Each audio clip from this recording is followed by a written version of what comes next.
Many of you know about the Coming Strange Fire Conference. That's October 16 to 18. We've had a stampede of people wanting to get into the conference.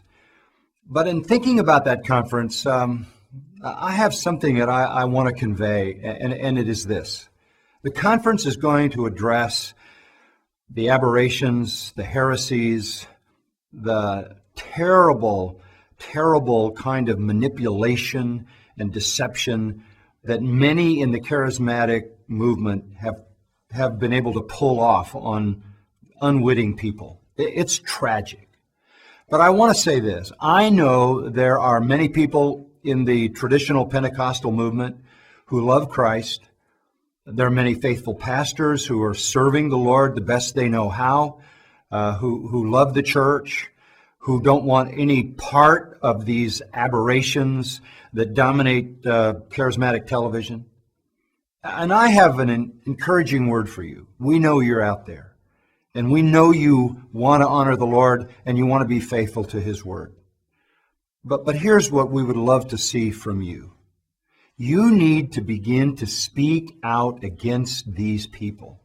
You need to join us in that.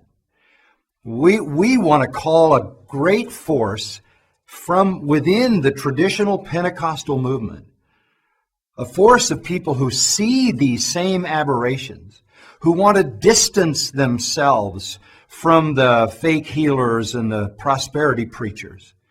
You need to do that for your own sake and for the integrity of your own ministry. You've got to pick a side. A sound doctrine is always defined in contrast to unsound doctrine.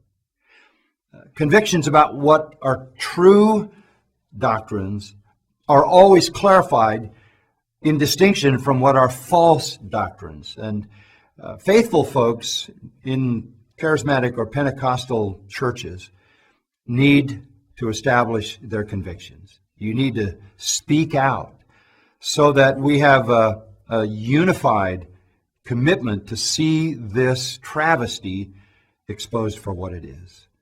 So we want you to be partners with us in this effort.